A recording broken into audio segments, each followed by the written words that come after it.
Tá, sim, senhor. Tá compartilhado. Beleza, deixa eu só ver a sala aqui. Moçada, então vamos lá. Eu vou fazer só uma retrospectiva do que a gente viu até agora sobre a nossa disciplina de pontes. E a gente já vai entrar no nosso projeto propriamente dito, tá bom? Então, veja bem. Pontes, a gente comentou, né, que ponte é uma estrutura de transposição e ela transpõe obstáculos que contêm água, né? Quando não contém água, essa estrutura é chamada de viaduto, não é isso? E aí nós comentamos também que uma ponte, ela tem três grandes conjuntos de elementos estruturais, né? Começando de cima por baixo: superestrutura, mesoestrutura e infraestrutura, né? Começando pela infraestrutura, infraestrutura é a fundação, tá certo? A mesoestrutura é formada pelos pilares e pelo objeto de encontro, né? Os pilares e o neoprene, que liga aí o pilar com a viga principal. E superestrutura, nós temos aí as vigas principais, vigas secundárias e o tabuleiro, a laje do tabuleiro, tá? Bom, depois nós falamos a respeito da tremonha, né, que é um aparelho que a gente usa para concretagem submersa, né, até 2 metros de profundidade, né? Depois nós falamos aí também a função de cada elemento dentro da superestrutura, da mesoestrutura e da infraestrutura, tá? Um detalhe para essa estrutura chamada encontro, né, que é o muro de arrimo que segura o talude da rodovia, né, o que segura o empuxo. Esse encontro também é chamado de pegão ou chamado de encabeçamento da ponte também, certo? Bom, depois nós falamos um pouco mais sobre viadutos, né? Discutiu que a gente pode ter uma estrutura mista entre ponte e viaduto, lembrando que viaduto é quando eu tenho transposição de solo apenas, eu não tenho uma transposição de água, né? Então, eu posso ter na mesma estrutura uma ponte e um viaduto, né? Onde eu não tenho água é chamado de viaduto de acesso, né? Onde eu tenho água embaixo, chamado de ponte, e depois, passando para o outro lado da transposição, continuo com o meu viaduto de acesso. Então, a diferença aqui é praticamente na execução da obra, no projeto tem muito pouca diferença, a gente pode considerar aí, dependendo da movimentação dessa água, da energia cinética dela, isso vai mudar um pouquinho na concepção do pilar ou na concepção da fundação, tá? Depois nós falamos dos elementos constituintes aí do tabuleiro da ponte, né, o que vai em contato realmente com o veículo. Nós falamos da faixa de rolamento e falamos dos acostamentos, quando tiver. A faixa de rolamento é a mesma função da estrutura que vocês estudaram lá em projeto de vias, né, em transportes. Faixa de rolamento é onde o veículo vai rodar, tá? Essa faixa de rolamento, ela varia aí com a classe da rodovia, a largura dela varia com a classe da rodovia, a gente vai ver isso logo depois. E depois nós falamos aí, né, dos nossos elementos, como o guarda-roda, né, que é também chamado de barreira New Jersey, que é essa estrutura aqui do meu lado direito, tá? Nós falamos aí das passarelas, tá? Aqui não aparece uma passarela, mas no nosso projeto vai ter, tá? Essa figura da passarela. A passarela, ela pode prever o trânsito de pedestres e ciclistas, tá? 1,50 m para cada um. Se tiver só um, por exemplo, só pedestre, como é o caso do nosso projeto, a gente vai ver em seguida, 1,50 m de largura, tá certo? E aí eu tenho também um guarda-corpo, né, que é o objeto de segurança para os pedestres, tá? Aí nós falamos aqui que todas essas dimensões são normatizadas pelo DENIT, tá? Esse guarda-roda aqui, ele veio na norma do DENIT de 2005 para cá, tá? Aí depois nós discutimos aí um pouco a respeito de uma ponte antiga, essa ponte da foto de cima, uma ponte mais recente, né? Antigamente, o guarda-roda era feito com a mesma estrutura do guarda-corpo, né? E lógico, esse guarda-corpo não tem a mesma rigidez para evitar acidente, né, como tem um guarda-roda. Então, aqui embaixo, já é uma ponte mais recente, obedecendo aí as normas do DENIT de 2005 para cá, tá? Nós falamos também sobre defensa metálica. A defensa metálica não é uma estrutura da ponte, sim da rodovia, né, mas a gente tem que prever uma ligação correta de acordo com essa figura aqui de baixo, né, a transposição entre a defensa metálica e a barreira New Jersey, né, que vai sobre o tabuleiro da ponte, tá? Depois nós falamos sobre classificação da ponte. A gente classificou a ponte contra a natureza do tráfego, né, dependendo do fluxo da rodovia, eu tenho uma classe de ponte, que a gente vai falar com mais propriedade aí daqui a pouco, né?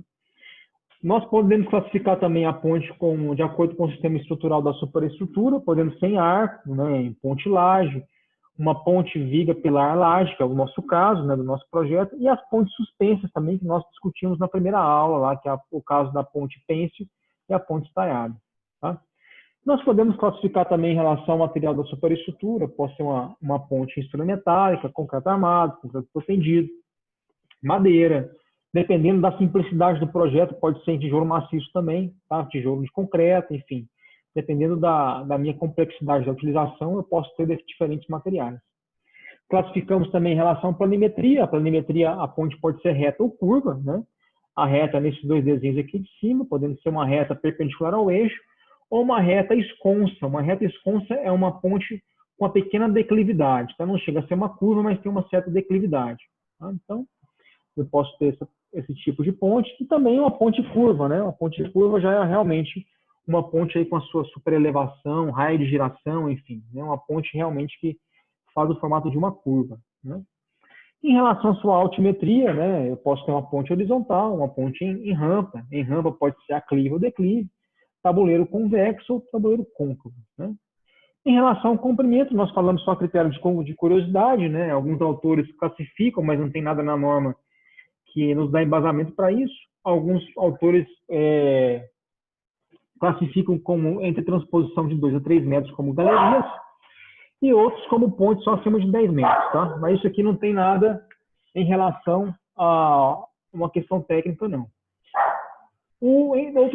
Outros autores classificam em relação a pequenos e grandes vãos e médios, tá? Pontes aí que de pequenos vãos até 30 metros, médio vão de 30 a 80, e grandes vão acima de 80. Mas, de novo, isso aqui é só por curiosidade, não tem nada técnico que nos fale isso daqui, não. Bom, então o nosso assunto de hoje são elementos básicos para projeto, tá? A gente já vai entrar no nosso projeto, e para isso a gente precisa ter alguns conceitos que a gente vai precisar.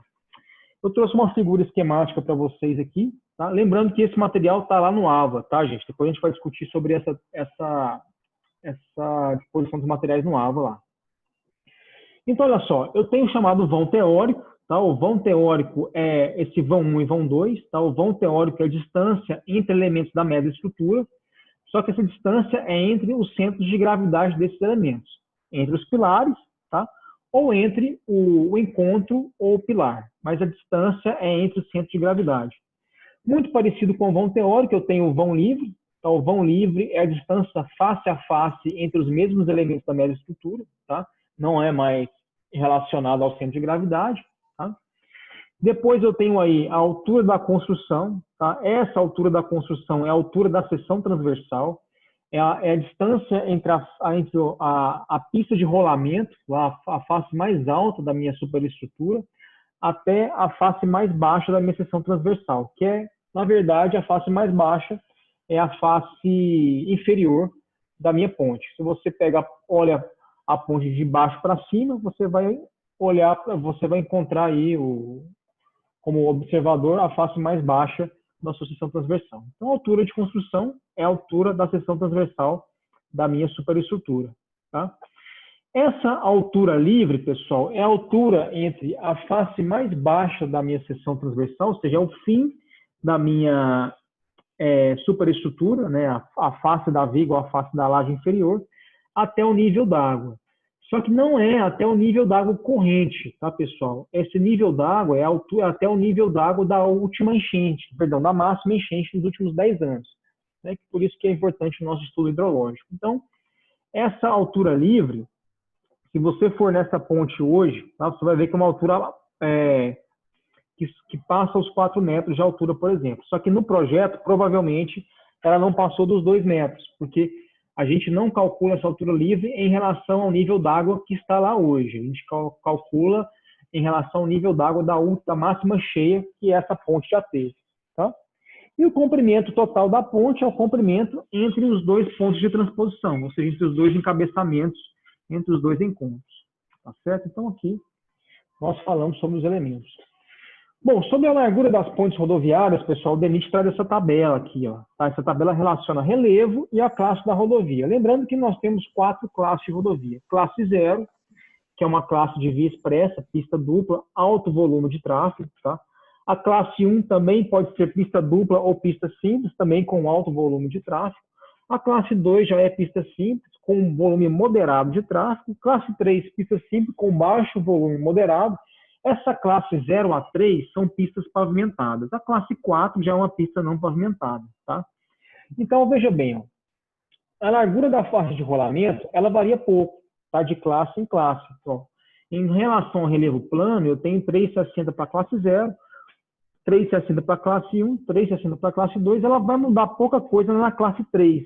E mudando aí 60 centímetros a menos na classe 4, mas muda muito porque a largura da rodovia não pavimentada ela é menor do que uma rodovia pavimentada. Tá?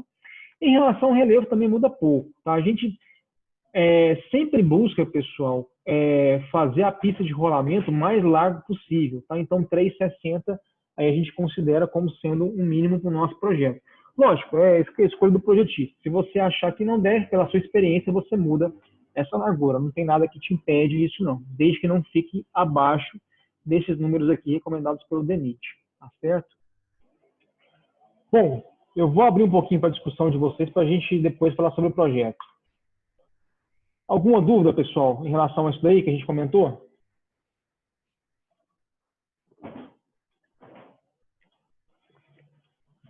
Tudo certo?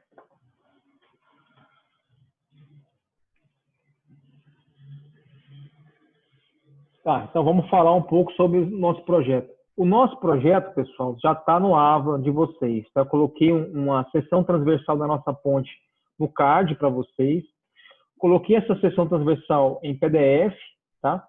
E coloquei esse material também que a gente está discutindo hoje também lá no AVA, tá certo? Vamos falar um pouco desse projeto, então depois a gente discute essa questão do AVA com vocês.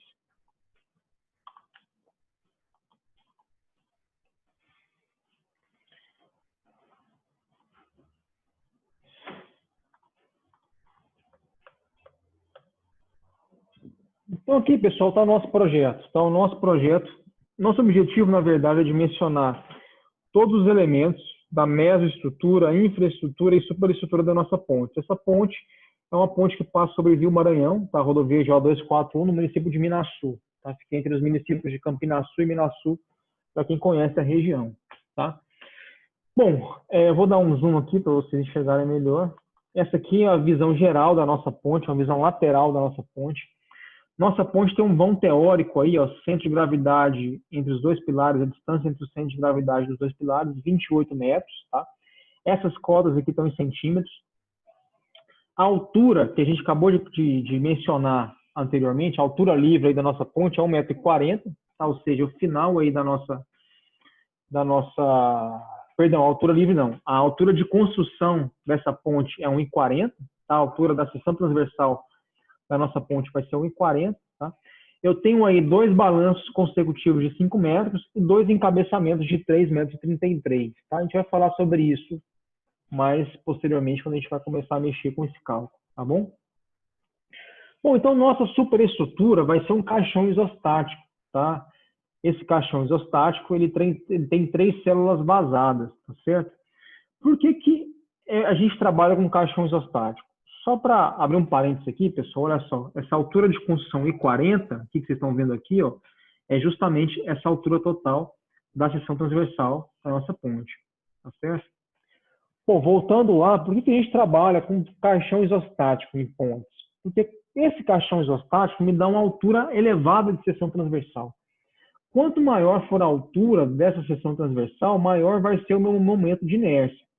Tendo um momento de inércia elevado, eu tenho uma alta resistência à flexão, que é o que a gente procura, né, nesse elemento estrutural aí, como é a laje e a viga, que o principal esforço é o momento fletor. E a gente sabe que o momento fletor gira a estrutura, então, ou seja, eu tenho que combater esse giro com o momento de inércia. Tá? Então, quanto maior for essa altura de construção, maior é o momento de inércia da minha seção. Tá? Meu tabuleiro geral da minha laje, tá? Eu tenho 2 guarda-rodas aqui, tá vendo? Eu tenho 2 passarelas, uma passarela com 1,40 m cada uma, tá bom?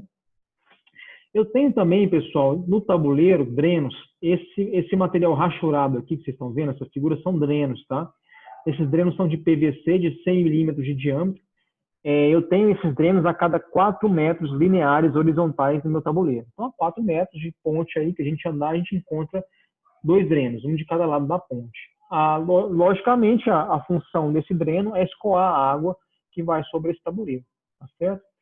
Lá nas nossas passarelas também tem esse rachurado aqui, ó, também são drenos, tá? Mas a espessura, perdão, o diâmetro é menor. O dreno da passarela, ele tem diâmetro de 50 milímetros. Tá? Tudo isso aqui está exemplificado nos textos aqui para vocês. Tá certo? Então, a nossa cara da nossa ponte é isso daqui, ó. Seção transversal, tá bom? Visão geral da nossa ponte. Então, a ponte de 28 metros de vão livre, tá certo? Mesoestrutura, nós vamos ter 4 pilares circulares, tá? Então, aqui eu tenho um pilar, 2 pilares. Do outro lado também da ponte eu tenho mais 2 pilares. Esses pilares vão ter 1,40 m de diâmetro, tá? E a infraestrutura vai ser em sapata, tá? Nós vamos falar mais sobre essa infraestrutura e mesoestrutura quando a gente estiver calculando esses elementos estruturais, tá certo? Bom, de forma geral, nós vamos utilizar concreto armado, tá? Aqui tá as características dos materiais que a gente vai utilizar na ponte, todos os materiais que a gente vai utilizar, as suas características estão exemplificados aqui. Então, concreto armado, como você já sabe, em peso específico, concreto armado, 25 kN por metro cúbico, tá bom? FCK que a gente vai trabalhar 20 MPa, tá? Eu faço uma ressalva em relação a esse MPa, essa resistência, pessoal, porque é uma resistência baixa, tá certo? Por que isso? Como a região é uma região que não tem um concreto usinado, o concreto provavelmente na execução vai ser rodado todo à mão, então eu vou considerar uma resistência baixa. Eu estou agindo a favor da segurança, tá? Eu consigo tranquilamente rodar um concreto na mão com 30 MPa, tá? Mas na região eu não tenho lá um laboratório para conferir isso daí, essa resistência. Então, nós vamos considerar a favor da segurança uma baixa resistência do concreto, considerando uma FCK de 20 MPa, tá bom? Modularidade, tá? Esse valor que vocês estão vendo aí. Coeficiente Poisson também, coeficiente de dilatação térmica também esse valor, tá? Nós vamos fazer uma consideração que é o seguinte, também a favor da segurança, justamente por essa falta de controle tecnológico na região. Isso em execução de pontes, pessoal, é muito comum, tá? Ponte, muitas das vezes eu estou num local onde eu não tenho um controle tecnológico, está longe dos grandes centros, tá? Eu não tenho material de qualidade, às vezes, e também posso não ter mão de obra de qualidade. Então, a gente sempre tem que agir a favor da segurança. Então, nós vamos fazer uma simplificação, que ela é normatizada pela NBR 6118, tá? Que ao invés de considerar que o concreto tem um modo de elasticidade, né, que realmente é o que ele tem, eu vou considerar que apenas 85% da resistência, da rigidez dele, tá? Que é o que a gente chama de módulo de elasticidade secante. Então, eu vou pegar o módulo de elasticidade Young, que já é o conhecido de vocês aí, e multiplicar por 0,85, tá? Então, o cálculo desse módulo de elasticidade Young é feito por essa equação, 5.600 vezes raiz quadrada do FCK. Como a gente tem um FCK de 20 MPa, tá? Então, fazendo essa conta aqui, 5.600 vezes raiz quadrada de 20, eu chego a esse valor aí, aqui, ó, 25.043,96 MPa. Então, esse valor aqui é esse valor do módulo de elasticidade de Young do concreto. Só que eu vou considerar ele a favor da segurança com uma resistência menor. Então, eu vou multiplicar esse número por 0,85, como está feito aqui. Então, na verdade, eu vou considerar esse módulo de elasticidade igual a 21.287,36 MPa. Fazendo uma transformação para kilonewton por metro quadrado, eu tenho esse número aqui. Tá certo? Bom, eu tenho também o meu aço, né? O aço que a gente vai utilizar nos vergalhões aí da nossa viga, tá? É um aço CA50, né? A gente sempre utiliza um CA50 como armadura longitudinal. Peso específico também já é conhecido, tá? Modo de elasticidade também. No aço não faz sentido a gente fazer essa simplificação que a gente faz no concreto. Por quê? Porque o controle de qualidade na fabricação do aço tem muita tecnologia embarcada, tá? Tem muito controle de tecnologia. Ele já chega para mim industrializado, então não preciso considerar uma baixa resistência nesse material como eu fiz no concreto armado. Tá? No aço vai com o seu próprio módulo de elasticidade informado pelo fabricante, que é esse valor aqui. Tá? Coeficiente de Poisson, coeficiente de dilatação térmica, esse número aqui que a gente vai utilizar nos nossos cálculos. Tá? Pavimentação asfáltica. Por que eu vou considerar a pavimentação asfáltica sobre a minha ponte? Então, veja bem, vou voltar aqui na figura da seção transversal com vocês. Essa figura aqui, ó, acima desses elementos vazados, que tem a cara aqui de um losango, tá? Que tem uma altura aqui de 14 centímetros, isso daqui vai ser a minha capa asfáltica sobre o tabuleiro. Por que eu vou utilizar? Porque essa capa asfáltica vai funcionar como uma proteção para a minha ponte, tá? E vai funcionar também para eu conseguir fazer o abaulamento dessa faixa de rolamento. Lembrando aí que a gente tem 3,5% de abaulamento em rodovias, né? E eu vou considerar, vou conseguir chegar nesse abaulamento ideal utilizando a massa asfáltica. Então, vou utilizar essa massa asfáltica, provavelmente vai ser o mesmo tratamento que foi dado na rodovia, que é TSD, tá? Tratamento superficial duplo, vocês já tiveram contato isso aí nas disciplinas, tá bom? E esse peso específico, tá, vai ser 22 kN por metro cúbico, tá certo? O solo, quando a gente for mexer com a fundação, nós vamos considerar aí 18 kN por metro cúbico, tá certo? Então, isso daqui, de forma geral, é o que a gente tem de dados para o nosso projeto, para a gente começar a calcular, tá bom? Bom, vamos falar então qual vai ser a classe dessa rodovia. Essa rodovia, pessoal, perdão, a classe da ponte, tá? A ponte, ela pode ser uma classe 45, ela pode ser uma classe 36, ela pode ser uma classe 24, pode ser uma classe 12, tá? O que é esse 12 aqui, pessoal? 12 quer dizer 12 toneladas força por eixo do veículo considerado. 24 toneladas por eixo. 36 toneladas por eixo. 45 toneladas por eixo do veículo, tá? Quando a gente for considerar o cálculo. Bom, mas isso daqui, essa classe da ponte, ela é amarrada à classe da rodovia. Então, quando eu tenho classe 0, que é aquela classe com maior fluxo de veículos, eu tenho uma ponte classe 45. Quando eu tenho rodovia classe 1, eu tenho uma classe 36. Quando eu tenho uma rodovia classe 2, eu tenho uma classe 24. Quando eu estou numa rodovia não pavimentada, que eu tenho classe 3 e classe 4, por exemplo, eu tenho uma classe 12 de ponte. Tá? Vocês notam aqui que quanto maior o fluxo de veículo, maior é o peso considerado para esses veículos sobre a minha ponte. Tá certo? Nessa rodovia, pessoal, a gente tem uma simplificação, tá, prática. A rodovia que a gente vai trabalhar, ela não é classe 0, ela não é pista dupla. Na verdade, ela é classe 2, tá bom? Só que a região é uma região de escoamento de minério. Então, ou seja, eu tenho um fluxo de veículos muito pesados. Então, nós vamos considerar, embora a classe da minha rodovia seja classe 2 e não seja classe 0, nós vamos considerar que a classe da minha ponte vai ser classe 45. Por quê? Porque o fluxo de veículos, predominantemente nessa rodovia, é um fluxo de veículos muito pesados, tá? De novo, é uma região de extração de minério, tá?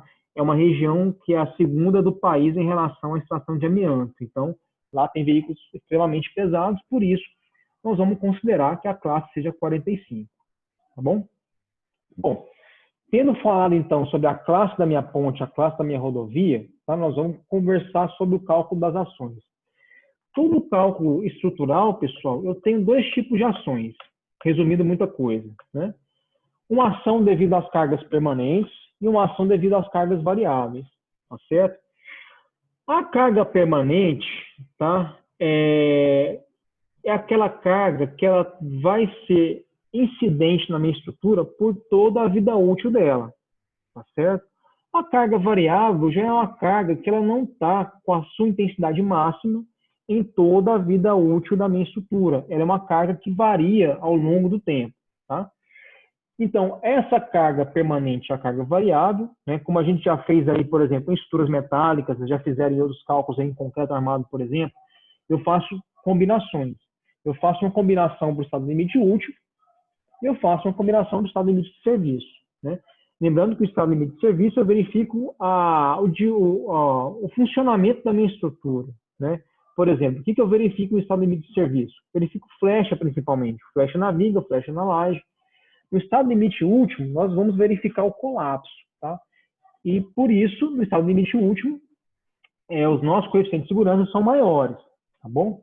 Então, fazendo aqui uma outra consideração, tá, que a gente vai ter que fazer para a verificação do estado limite último, quando for calcular a minha carga variável, nós vamos trabalhar com o coeficiente de impacto. Tá? O que é esse coeficiente de impacto? É essa relação aqui, é esse φ aqui. Ó.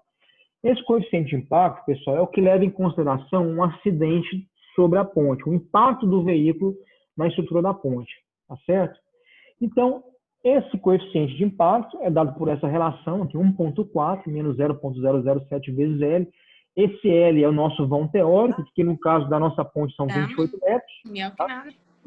Então, fazendo essa relação aqui para a nossa realidade, então, ó, 1,4 menos 0,007 vezes L nosso, que é o vão teórico, é igual a 28 metros, eu tenho igual a 1,2.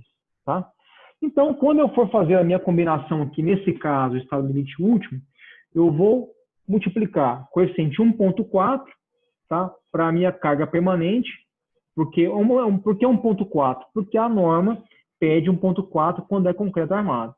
Tá bom? 1,4 vezes 1,2, por quê? 1,4 porque a norma pede quando é concreto armado também na carga variável. E 1,2 porque eu tenho também que considerar o fator de impacto. Fazendo esse produto, quando a gente calcular aí as combinações, eu vou multiplicar 1,4 vezes o peso próprio e vou multiplicar 1,68 vezes a carga variável. Essa carga variável, nós temos uma maneira, uma metodologia muito específica para calcular ela na ponte. Tá? Quando a gente estava lá em concreto armado, para pegar essa carga variável, bastava a gente ir lá na NBR 6120 e de acordo com a utilização, lá tem uma tabela, né, de acordo com a utilização, por exemplo, se é uma laje de cobertura, se é uma laje de edifício residencial, se é uma laje de um hospital, por exemplo, lá tem uma relação direta com o número já. Aqui não, aqui nós vamos calcular essa carga variável, tá bom? Bom, então o primeiro passo nosso, no nosso dimensionamento da nossa ponte, calcular então essa parte aqui, essa parte permanente da nossa estrutura. Como é que a gente faz isso? Tá? Então a gente tem aqui a seção transversal da nossa ponte, tá? Eu já passei isso daqui para o alvo de vocês, tá? Nós temos que calcular, pessoal, a área total dessa seção transversal, tá bom? Lembrando que essa seção transversal ela é simétrica, então, ou seja, eu dividi aqui essa seção em 20 áreas conhecidas, tá? Eu tenho aqui retângulo, tenho trapézio, tenho triângulo, tenho quadrado, tá? Então, basta calcular toda a área dessa seção transversal do lado esquerdo e multiplicar por 2, porque é simétrico. Tudo que eu tenho do lado direito, tem do lado, tudo que eu tenho do lado esquerdo, eu tenho do lado direito, tá? Então, para que a gente está fazendo isso? Nós vamos calcular toda essa área da seção transversal para multiplicar pelo peso específico dos materiais. Fazendo isso, eu consigo obter o meu peso próprio da minha estrutura. Tá certo? Então, o primeiro passo nosso é calcular essa seção transversal aqui, toda, tá? Multiplicar pelo peso próprio dos elementos estruturais. Por exemplo, se for concreto armado, 25 kN por metro cúbico. Se for essa área de pavimentação, que é essa área 16, a área 15, a capa asfáltica, tá? Eu multiplico lá pelos meus 22 kN por metro cúbico, como está elencado aí no texto acima. E quando for, por exemplo, esse guarda-corpo aqui, que é a área 20, que é metal, tá? Eu multiplico por 77 kN por metro cúbico, que é o peso específico do aço. E aí eu consigo obter o peso próprio todo da minha estrutura e eu já consigo jogar ele aqui no meu cálculo estrutural. Tá? Então, o primeiro passo é isso daí, tá certo? Moçada, então eu preciso que vocês façam esse cálculo aí para a próxima aula, para a gente já começar a mexer com nossas combinações, principalmente com peso próprio, tá certo? Tem alguém aí que está sem acesso ao AVA ainda?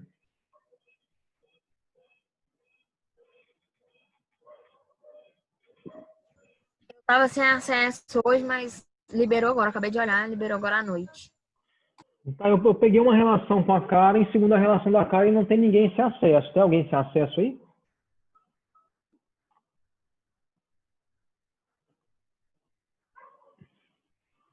Bom, então eu vou considerar aqui. Eu tô ok. Tá. Kennedy, a sua questão é uma outra questão lá. Eu acho que é uma questão do FIES. Você já olhou com a Karen essa questão aí? Ah, então tá encaminhado. De qualquer forma, eu vou te passar aí pelo WhatsApp também. Me dá uma chamada lá que eu te passo por lá o material também, sem problema. Quem tiver sem acesso ao AVA também, tá? Pode me mandar uma mensagem que eu passo pelo WhatsApp também, tá? Só para mostrar para vocês aqui o que a gente vai fazer, só um minutinho.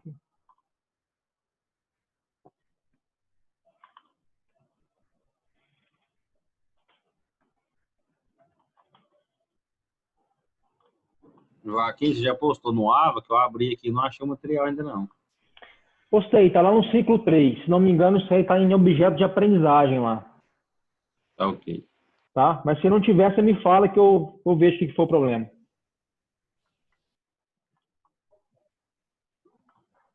Então aqui, moçada, ó. Aqui está uma perspectiva da nossa ponte, tá? Então é isso daqui que a gente vai fazer. O que vocês vão fazer agora, então? Vocês vão calcular todas essas áreas da seção transversal, da seção transversal. Tem 20 áreas aqui, tá? E aí, a aula que vem, nós vamos calcular o peso próprio a partir do resultado que vocês obtiverem aqui com essas áreas que vocês vão calcular, tá? Eu já fiz um material aqui, ó. Deixa eu pegar aqui para vocês, só um minutinho. Eu já tenho aqui mais ou menos um resultado que eu fiz. Tá? Então, aqui, nessa primeira tabela aqui, ó, eu já fiz o cálculo, tá? No meu cálculo das áreas, e eu cheguei a um resultado de 34.731,25 centímetros quadrados. Tá? Então, tem que dar muito próximo a isso se não for exato. Tá certo? E depois nós vamos calcular o centro de gravidade dessa seção, depois o momento de inércia, então tem muita coisa para a gente brincar aí, depois que vocês calcularem essa área de seção transversal. Tá certo? Queridos, alguma dúvida? Joaquim, eu não encontrei também. Não Nem encontrou? no ciclo 3. Não. Tá, eu vou dar uma olhada lá agora então, e aí eu volto a falar com vocês no grupo então. Vou ver o que Tudo bem. aconteceu. Tá bom? Tá, Joaquim, outra pergunta. Sim. Uma pergunta. Vai ser como na matéria de metálicas, o senhor vai fazer vídeo igual o senhor fazia antes? Ou a gente vai fazer tudo, vai ser diferente? Vai ser, por exemplo, igual o senhor falou, a gente vai fazer em casa e na próxima aula traz pronto. Não, a partir de agora eu vou começar a gravar os vídeos dos cálculos, tá? Que agora a gente começa a parte dos cálculos. Só essa parte de cálculo aí da seção transversal que não tem necessidade, né? Só o cálculo de uma área simples só. Aí depois eu vou gravar para vocês como é que a gente vai calcular o centro de gravidade e depois como é que a gente vai calcular o momento de inércia. E assim por diante. Cada etapa eu vou postar um vídeo para vocês com uma semana de antecedência, né? Ou poucos dias antes, da mesma questão que a gente fez em metálicas lá. Não, ótimo então. Porque assim fica muito bom. Tá bom? Uhum. Moçada, então vou ver o que está acontecendo com a Ava lá com as minhas postagens. Tá? Alguma dúvida agora? Ou tudo certo? Joaquim, e o Oi. trabalho vai ser de duplo? Como é que vai ser mesmo? Vai ser dupla. Dupla de 2. Certo. Tá certo? Isso é uma dupla de 5. Não. Dupla de Ô, 2 tá Joaquim, passando de bom. Oi. Tá no... O meu tem um projeto aqui no ciclo 1. Não, mas não é isso não. Dá no ciclo 3. Coloquei no ciclo 3. Eu vou dar uma olhada aí Ele que tá foi. errado, que é antigo. E deixa eu te perguntar uma coisa. Esse negócio de ciclo, cada aula vai para um ciclo ou é cada período de um ciclo? Ô, perdão, Agora gente, que deu acesso. Perdão, eu me enganei. Não é ciclo 3, é ciclo 1. Cada ciclo corresponde a uma matéria da AVA. Então, tudo que tem no ciclo 1 é correspondente à primeira AVA. Tudo que vai ter no ciclo 2 é correspondente à segunda. E tudo que vai ter no ciclo 3 é correspondente à terceira AVA. Eu falei errado, tá? A minha postagem está na terceira semana do ciclo 1. Tá bom? Não tem isso, não. O ciclo 3 realmente está fechado. Não tem nada lá. Mesmo assim, não tem nada lá não, viu, Joaquim? Tem não? Eu vou dar uma olhada lá agora, então, Igor. E falo com vocês aí. Ok. Ô, Joaquim, Oi. eu Fala, encontrei Pedro. lá no projeto, está escrito topo 2. Está escrito topo 2 e está lá, deixa eu só conferir aqui, é uma relação de alunos. Uma relação de alunos para o curso de topografia e geodésia 2. Eu acho que você já tinha me falado a respeito disso. Eu vou dar uma olhada nisso aí agora e dou uma resposta para vocês aí no grupo. Tá bom? Topo 2. Não. Apareceu Pessoal, nada. beleza? Então vou dar uma olhada lá e converso com vocês no grupo aí. Tá bom? Então, Então queridões, tá um bom. abraço. Tchau. Boa noite. Fica com Deus. Tchau, tchau. Tchau, tchau.